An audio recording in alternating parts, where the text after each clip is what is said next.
Hello viewers, KBN class में आप सबका स्वागत है। और आज की क्लास में हम पढ़ने वाले हैं एनसीईआरटी साइकोलॉजी क्लास 12 के चैप्टर नंबर 3 जीवन की चुनौतियों का सामना के अंतर्गत दबाव का सामना करना, कोपिंग विद स्ट्रेस। तो बिना देर किए शुरू करते हैं आज की क्लास। पिछले कुछ सालों में इस बात को इम्पोर्टेंस दी गई है कि हम स्ट्रेस का सामना कैसे करते हैं, क्योंकि हम जिस तरह से स्ट्रेस का सामना करते हैं उसी से हमारा मनोवैज्ञानिक कुशलक्षेम यानी वेल बीइंग, यानी वो स्थिति जब हम स्वस्थ और प्रसन्न रहते हैं, यानी हम हेल्दी भी रहते हैं और हम खुश भी रहते हैं, तो वो स्थिति, वो सिचुएशन कुशलक्षेम यानी वेल बीइंग कहलाती है, जिसको साधारण भाषा में आप कल्याण, खैरियत या सलामती कह सकते हैं। तो हमारी मनोवैज्ञानिक कुशलक्षेम, सामाजिक प्रकार यानी सोशल फंक्शनिंग और हमारा हेल्थ यानी स्वास्थ्य, वो इस बात से प्रभावित होता है कि हम स्ट्रेस को किस तरीके से फेस करते हैं, किस तरीके से डील करते हैं, उसका सामना किस तरीके से करते हैं, न कि इस बात पर कि हम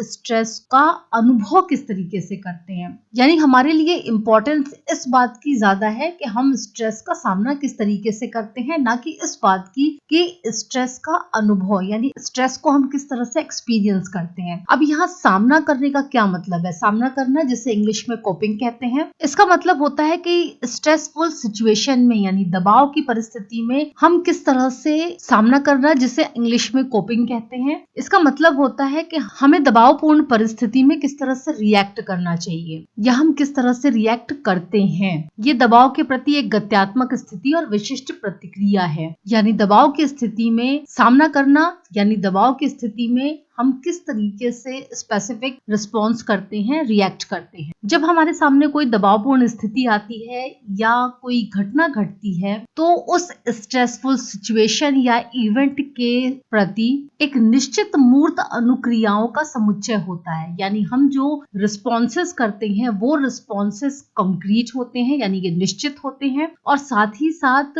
रिस्पॉन्सेस का एक सेट होता है। यानी हम कुछ खास प्रतिक्रियाएं ही रिस्पॉन्सेस के तौर पर करते हैं जब हमारे सामने स्ट्रेसफुल सिचुएशन आती है। तो दबावपूर्ण परिस्थितियों में हम जो रिस्पॉन्स करते हैं वो कॉन्क्रीट रिस्पॉन्सेस का सेट होता है, यानी निश्चित अनुक्रियाओं का एक समूह होता है। और ये जो रिस्पॉन्सेस हम करते हैं, इस रिस्पॉन्स का उद्देश्य समस्या का समाधान करना और स्ट्रेस को कम करना होता है। यानी जब हमारे सामने स्ट्रेस आता है तो हम उसका सामना करते हैं, और उसका सामना करने के लिए हम एक विशेष प्रकार के प्रतिक्रियाएं यानी रिस्पॉन्स करते हैं। और ये विशेष प्रकार के रिस्पॉन्सेस यानी अनुक्रियाएं करने का उद्देश्य होता है कि हम अपनी प्रॉब्लम को सॉल्व करना चाहते हैं, जिससे कि हमारा स्ट्रेस कम हो जाए। हम किस तरीके से स्ट्रेस का सामना करते हैं, ये जनरली इस बात पर डिपेंड करता है कि हमारे बिलीव्स क्या हैं और हमारे एक्सपीरियंसेस क्या हैं। यानी स्ट्रेसफुल सिचुएशंस के बारे में हमारे जो विश्वास हैं और जो हमें पूर्व अनुभव हुए हैं, उनके आधार पर ही हम रिस्पॉन्सेस करते हैं।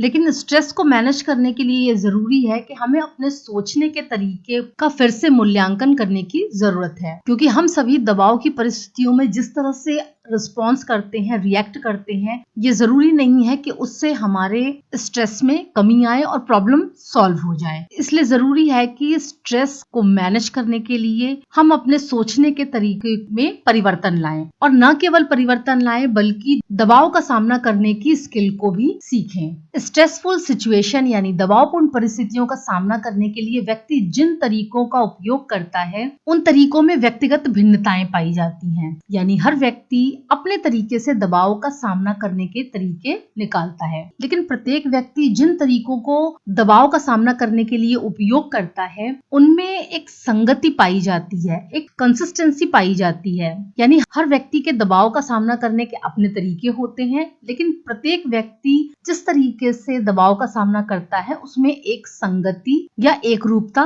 पाई जाती है। और जब भी दबाव की परिस्थिति आती है, व्यक्ति दबावपूर्ण परिस्थितियों का सामना करने के लिए जो भी रिस्पॉन्सेस करता है, वो रिस्पॉन्सेस प्रकट और अप्रकट दोनों तरह के होते हैं, यानी ओवर्ट एंड कोवर्ट। प्रकट क्रियाएं वो जो कि दिखाई पड़ती हैं, प्रत्यक्ष रूप से दिखाई पड़ती हैं, और अप्रकट क्रियाएं जो कि प्रत्यक्ष रूप से दिखाई नहीं पड़ती। एंडलर और पार्कर ने दबाव का सामना करने के लिए 3 युक्तियां या कौशल बताए हैं। युक्तियां या कौशल यानी स्ट्रेटजीज या फिर स्किल्स आप कह सकते हैं। कृत्य अभिविन्यस्त युक्ति, टास्क ओरिएंटेड स्ट्रेटजी, संवेग अभिविन्यस्त युक्ति यानी इमोशन ओरिएंटेड स्ट्रेटजी और परिहार अभिविन्यस्त युक्ति यानी अवॉइडेंस ओरिएंटेड स्ट्रेटजी। तीनों को एक एक करके हम समझ लेते हैं। सबसे पहले बात करते हैं कृत्य अभिविन्यस्त युक्ति यानी टास्क ओरिएंटेड स्ट्रेटजी की। टास्क ओरिएंटेड जैसा इसके नाम से समझ में आ रहा है, स्ट्रेसफुल सिचुएशन में व्यक्ति क्या क्या कर सकता है जिससे प्रॉब्लम भी सॉल्व हो सके और स्ट्रेस कम हो सके।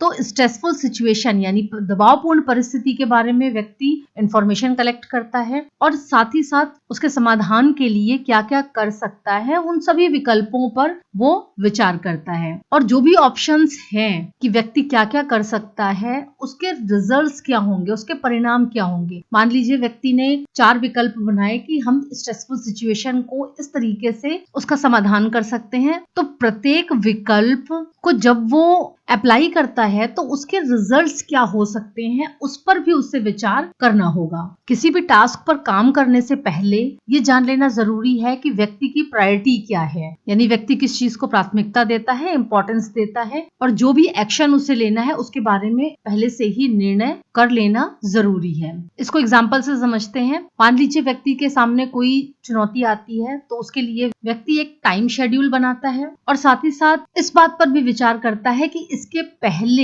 जब इस तरह की कोई प्रॉब्लम आई थी तो उसका समाधान किस तरीके से किया था। दबाव का सामना करने की दूसरी युक्ति संवेग अभिविन्यस्त युक्ति है, इमोशन ओरिएंटेड स्ट्रेटजी। इस स्ट्रेटजी में मन में उम्मीद बनाए रखने का प्रयास किया जाता है और संवेगों पर नियंत्रण करने की कोशिश की जाती है, क्योंकि जब स्ट्रेसफुल सिचुएशन आती है तो व्यक्ति उम्मीद खोने लगता है और इमोशंस पर से उसका कंट्रोल हट जाता है। इसलिए इस तरह की स्ट्रेटजी क्योंकि इमोशन से रिलेटेड है, इसलिए 2 तरीके से व्यक्ति इसका सामना कर सकता है। एक तो ये कि व्यक्ति उम्मीद यानी कि होप बनाए रखे और दूसरा वो और अपने इमोशंस, खासतौर से जो नेगेटिव इमोशंस है यानी नकारात्मक संवेग है, उन पर नियंत्रण रखे। अपने फ्रस्ट्रेशन और अपने एंगर को एक्सप्रेस करे यानी गुस्से का इजहार करना। दूसरी तरफ व्यक्ति अपने फ्रस्ट्रेशन और गुस्से का इजहार करता है और ये सोचना कि परिस्थिति को बदलने के लिए वो कुछ भी नहीं कर सकता, यानी सिचुएशन उसके कंट्रोल से बाहर है। उदाहरण के लिए व्यक्ति अपने मन को समझाए कि ये सब मेरे साथ घटित नहीं हो रहा, यानी ये जो कुछ भी हो रहा है वो मेरे साथ नहीं हो रहा है, या फिर वो ये चिंता करता रहे कि मैं इसमें क्या कर सकता हूँ, इस तरह की सिचुएशन में मैं क्या कर सकता हूँ या मुझे क्या करना चाहिए। तीसरी स्ट्रेटजी है परिहार अभिविन्यस्त युक्ति यानी अवॉइडेंस ओरिएंटेड स्ट्रेटजी। अवॉइडेंस यानी इस स्ट्रेटजी में व्यक्ति स्ट्रेसफुल सिचुएशन को अवॉइड कर देता है। चुनौतीपूर्ण परिस्थिति की इसमें व्यक्ति स्ट्रेसफुल सिचुएशन की गंभीरता को अवॉइड कर देता है या कम आंकता है और दबाव के कारण जो उसके मन में विचार आते हैं उनको वो दमन कर देता है और उसकी जगह पर वो डिफेंस मैकेनिज्म का यूज करता है। उदाहरण के लिए मान लीजिए व्यक्ति के सामने कोई चुनौतीपूर्ण परिस्थिति है जिसके कारण स्ट्रेस हो रहा है, तो व्यक्ति जानबूझकर उसे अवॉइड करके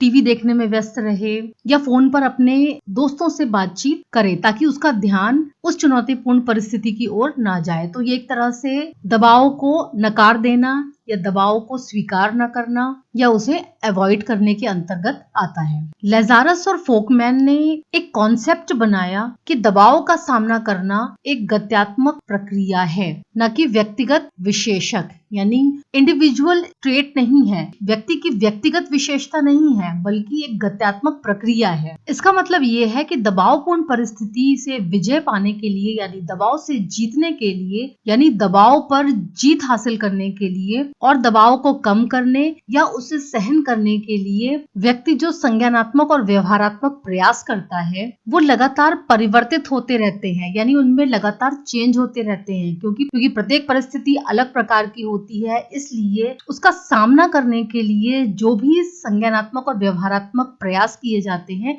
वो परिवर्तनशील होते हैं, यानी एक जैसे कोशिशों से व्यक्ति दबाव का सामना नहीं कर सकता। हर तरह की परिस्थिति अलग होती है और हर परिस्थिति का सामना करने के लिए व्यक्ति को अलग अलग तरह के संज्ञानात्मक और व्यवहारात्मक प्रयासों की आवश्यकता होती है। इसीलिए उन्होंने इसे गत्यात्मक प्रक्रिया कहा है, न कि किसी व्यक्ति की व्यक्तिगत विशेषता। लेजारस और फोकमैन के अनुसार दबाव का सामना करने के लिए जो अनुक्रियाएं की जाती हैं वो दो प्रकार की होती हैं। समस्या केंद्रित अनुक्रिया, प्रॉब्लम फोकस्ड स्ट्रेटजी, और संवेग केंद्रित अनुक्रिया यानी इमोशन फोकस्ड स्ट्रेटजी। बात करते हैं समस्या केंद्रित युक्ति की यानी प्रॉब्लम फोकस्ड स्ट्रेटजी की। समस्या केंद्रित युक्तियों में समस्या पर फोकस किया जाता है यानी समस्या पर हमला किया जाता है। समस्या पर हमला यानी समस्या का समाधान करने का प्रयास किया जाता है, क्योंकि जब समस्या का समाधान हो जाएगा तो उससे जो स्ट्रेस हो रहा है वो अपने आप समाप्त हो जाएगा। तो यहाँ पर मेन फोकस प्रॉब्लम पर किया जाता है। प्रॉब्लम से रिलेटेड जो भी इंफॉर्मेशन होती है वो सब कलेक्ट की जाती है। समस्यात्मक घटना को बदलने का प्रयास किया जाता है और समस्या समाधान के लिए व्यक्ति के विश्वास और प्रतिबद्धता को परिवर्तित करने का प्रयास किया जाता है। यानी व्यक्ति के अंदर वो विश्वास उत्पन्न करने का प्रयास किया जाता है और साथ ही साथ कमिटमेंट, लगन, जिससे व्यक्ति समस्या का समाधान कर सके। ये युक्तियां व्यक्ति की जागरूकता में वृद्धि करती हैं, यानी व्यक्ति को अवेयर बनाती हैं और उसके ज्ञान के स्तर को बढ़ाती हैं। ज्ञान के स्तर को बढ़ाने से व्यक्ति समस्या के पहलुओं को, पक्षों को समझ पाता है और समस्या का समाधान कर पाता है। दबाव का सामना करने के लिए संज्ञानात्मक एवं व्यवहारात्मक विकल्पों में वृद्धि करती हैं। संज्ञानात्मक विकल्प यानी व्यक्ति समस्या को समझ सके और व्यवहारात्मक विकल्प यानी व्यक्ति समस्या के समाधान के लिए क्या व्यवहार कर सकता है, किस तरह से विभिन्न क्रियाएं कर सकता है। इन दोनों ही तरह के विकल्पों में ये युक्तियां वृद्धि करती हैं और इनके कारण व्यक्ति के अंदर जो भय और खतरे की अनुभूति होती है वो भी कम हो जाती है। उदाहरण के लिए व्यक्ति के सामने कोई समस्या आई तो वो समस्या का समाधान करने के लिए व्यक्ति एक योजना का निर्माण करता है और साथ ही साथ उस योजना को क्रियान्वित करता है ताकि समस्या का समाधान किया जा सके। दूसरी युक्ति है संवेग केंद्रित युक्ति यानी emotion focused strategy. Emotion focused strategy मुख्य रूप से व्यक्ति की मानसिक परिस्थिति में परिवर्तन लाने का प्रयास करती है। मानसिक या मनोवैज्ञानिक परिस्थिति यानी व्यक्ति जब दबावपूर्ण परिस्थिति का सामना करता है वो विभिन्न प्रकार के नकारात्मक संवेगों से घिर जाता है, चिंता और डिप्रेशन में चला जाता है और उस परिस्थिति के बारे में लगातार सोचता रहता है। तो यहाँ जरूरी है कि वो घटना जिससे स्ट्रेस आ रहा है उसमें थोड़ा बहुत चेंज लाने का प्रयास किया जाए ताकि व्यक्ति के जो इमोशंस हैं उनके प्रभावों को कम किया जा सके। एग्जाम्पल के तौर पे व्यक्ति ये कहता है कि मैंने कुछ ऐसे काम किए हैं जिससे वो मेरे भीतर से निकल जाए। मेरे भीतर से निकल जाए यानी व्यक्ति जिन संवेगों का सामना कर रहा है, जिस स्ट्रेस का सामना कर रहा है वो कम हो जाए। यहाँ पर मेन टारगेट ये नहीं है कि व्यक्ति समस्या का समाधान कर ले, बल्कि मेन टारगेट ये है कि समस्या से जो स्ट्रेस आ रहा है, जो इमोशंस व्यक्ति के अंदर आ रहे हैं, उन स्ट्रेस और इमोशंस को कम किया जा सके या डाइवर्ट किया जा सके। जब व्यक्ति के सामने दबावपूर्ण स्थिति आती है तो कोई एक स्ट्रेटजी काम नहीं करती, बल्कि दोनों ही स्ट्रेटजीज यानी प्रॉब्लम फोकस स्ट्रेटजी और इमोशन फोकस्ड स्ट्रेटजी, इन दोनों ही युक्तियों का उपयोग करना जरूरी होता है। हालांकि रिसर्चर्स ये कहती हैं कि पहले प्रकार की युक्तियां यानी प्रॉब्लम फोकस्ड स्ट्रेटजीज का यूज लोग ज्यादा करते हैं। ऐसा इसलिए होता है क्योंकि जब व्यक्ति समस्या का समाधान कर लेता है तो उससे उत्पन्न होने वाले स्ट्रेस और इमोशंस अपने आप समाप्त हो जाते हैं। अब हम बात करते हैं दबाव प्रबंधन तकनीकों के बारे में। दबाव प्रबंधन तकनीकें यानी स्ट्रेस मैनेजमेंट टेक्निक्स। दबाव एक मूक हत्यारे के समान है, यानी stress is a silent killer. Silent killer, मूक हत्यारा, यानी स्ट्रेस के कारण व्यक्ति विभिन्न प्रकार की बीमारियों से ग्रस्त हो जाता है और ये बीमारियां कई बार व्यक्ति की जान ले लेती हैं। तो व्यक्ति धीरे धीरे किस तरीके से मृत्यु तक पहुंच जाता है और उसका कारण स्ट्रेस होता है, इसीलिए स्ट्रेस को मूक हत्यारा कहा गया है। स्ट्रेस शारीरिक बीमारियों और अस्वस्थता में महत्वपूर्ण भूमिका निभाता है। स्ट्रेस के कारण व्यक्ति अस्वस्थ हो जाता है और विभिन्न प्रकार के शारीरिक रोगों से ग्रस्त हो जाता है। हाई ब्लड प्रेशर, दिल की बीमारियां, अल्सर, मधुमेह, यानी डायबिटीज, इवन कैंसर भी होने की संभावना होती है। कुछ सालों में लोगों की लाइफस्टाइल में बहुत चेंज आ गया है, जिसके कारण स्ट्रेस में वृद्धि हुई है। इसलिए उन तकनीकों के बारे में जानना बहुत जरूरी है जिनसे स्ट्रेस को मैनेज किया जा सके, यानी दबाव का प्रबंधन किया जा सके। तो दबाव प्रबंधन की कुछ तकनीकें हैं जिनके बारे में अब हम पढ़ेंगे। सबसे पहली तकनीक है विश्रांति की तकनीक। विश्रांति की तकनीक यानी रिलैक्सेशन टेक्निक्स, यानी विश्रांति की तकनीकें वो स्किल्स हैं जिनके द्वारा स्ट्रेस के जो लक्षण हैं और बीमारियां हैं उनके प्रभाव को कम किया जा सकता है, यानी उनके असर को कम किया जा सकता है, जैसे हाई ब्लड प्रेशर या हृदय की बीमारियां। रिलैक्सेशन टेक्निक्स में शरीर के निचले भाग, यानी जैसे पैरों से स्टार्ट करके मुख पेशियों तक रिलैक्सेशन को लाया जाता है, जिससे पूरा शरीर विश्राम की अवस्था में आ जाए, यानी पूरा शरीर रिलैक्स हो जाए। रिलैक्सेशन के लिए कई विधियों का प्रयोग किया जाता है, जैसे डीप ब्रीदिंग यानी गहरी सांस लेना, मसाज, मेडिटेशन, योगा आदि। रिलैक्सेशन टेक्निक के द्वारा मन शांत होता है और शरीर को भी विश्राम मिलता है। इसके लिए डीप ब्रीदिंग यानी गहरी सांस के साथ साथ पेशीय शिथिलन यानी मसल्स रिलैक्सेशन का यूज किया जाता है। ध्यान प्रक्रियाएं यानी मेडिटेशन प्रोसीजर। योग के बारे में हम सभी जानते हैं। योग में ध्यान लगाने की प्रक्रिया भी होती है, यानी मेडिटेशन की प्रोसेस होती है। मेडिटेशन में व्यक्ति अपने ध्यान को फोकस करता है, यानी एकाग्रता को केंद्रित करता है, और इस तरीके से केंद्रित करता है कि जो मेडिटेशन करने वाला व्यक्ति है वो किसी भी तरह के बाह्य उद्दीपकों से अनअवेयर हो जाए, यानी व्यक्ति को आसपास क्या हो रहा है उसके बारे में कुछ भी पता ना लगे। मेडिटेशन करने से व्यक्ति का मन शांत रहता है और व्यक्ति रिलैक्स महसूस करता है। जैव प्रतिप्राप्ति या बायोफीडबैक। दबाव की परिस्थिति में प्रत्येक व्यक्ति फिजियोलॉजिकल रिस्पॉन्सेस करता है। तो व्यक्ति किस तरीके से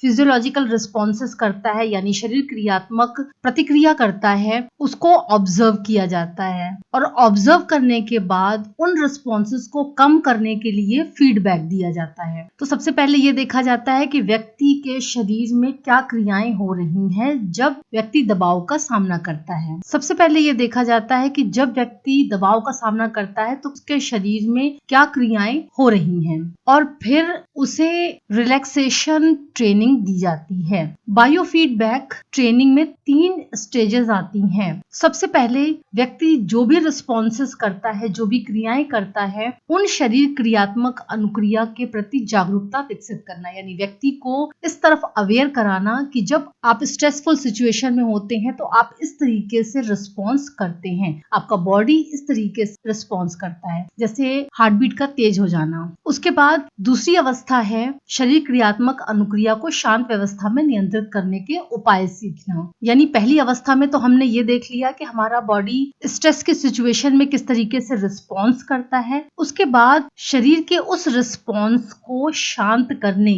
या नियंत्रित करने के क्या उपाय हैं, उन उपायों को सीखना। जैसे मान लीजिए स्ट्रेस की सिचुएशन में कि कोई व्यक्ति इस तरह से रिस्पॉन्स करता है कि जैसे ही स्ट्रेस आता है उसकी हार्ट बीट बहुत तेज हो जाती है। अब उसे ये सीखना है कि हार्ट बीट को कैसे कंट्रोल किया जा सकता है। और तीसरी अवस्था ये है ट्रेनिंग की कि नियंत्रण के लिए जो उपाय व्यक्ति ने सीखे हैं उनको अपने दैनिक जीवन में उपयोग करे। यानी जब भी स्ट्रेसफुल सिचुएशन आए और उसका बॉडी जिस तरह से रिस्पॉन्स करता है, उसको कंट्रोल करने का जो तरीका व्यक्ति ने सीखा है उसको वो अपने दैनिक जीवन में उपयोग करे। तो बायोफीडबैक ट्रेनिंग में ये 3 अवस्थाएं होती हैं। सृजनात्मक मानस प्रत्यक्षीकरण यानी क्रिएटिव विजुअलाइजेशन, ये दबाव से निपटने के लिए बहुत ही प्रभावी और आत्मनिष्ठ तकनीक है। इस तकनीक में प्रतिमा और कल्पना का उपयोग किया जाता है, यानी इमेजिनेशन का उपयोग किया जाता है। इस तकनीक का उपयोग करने से पहले व्यक्ति को एक लक्ष्य निर्धारित कर लेना चाहिए और ये लक्ष्य वास्तविकता के करीब होना चाहिए। जब व्यक्ति समस्या समाधान के लिए एक लक्ष्य निर्धारित कर लेता है तो उससे उसके आत्मविश्वास में वृद्धि होती है और फिर व्यक्ति उससे संबंधित मानस प्रत्यक्षीकरण करता है। मानस प्रत्यक्षीकरण यानी क्रिएटिव विजुअलाइजेशन, यानी मस्तिष्क में वो कल्पना के माध्यम से उस समस्या का समाधान करने का प्रयास करता है। वो इमेजिन करता है कि उसकी प्रॉब्लम सॉल्व हो रही है। और जब व्यक्ति व्यक्ति को ये लगता है कि उसकी प्रॉब्लम सॉल्व हो रही है तो उस समय उसका शरीर और मन शांत हो जाता है, रिलैक्स हो जाता है। जब व्यक्ति का मन शांत हो, शरीर विश्राम की अवस्था में हो और आंखें बंद हो, तब विजुअलाइजेशन करना बहुत आसान होता है। और जब व्यक्ति कल्पना का उपयोग करके अपनी समस्या का समाधान करता है तो जो अवांछित विचार होते हैं, क्योंकि व्यक्ति आंखें बंद करके विश्राम की अवस्था में विजुअलाइजेशन कर रहा है, तो जो अवांछित विचार होते हैं जिनकी वहां जरूरत नहीं होती है वो हस्तक्षेप नहीं डालते, यानी बाधा नहीं पहुंचाते। विजुअलाइजेशन से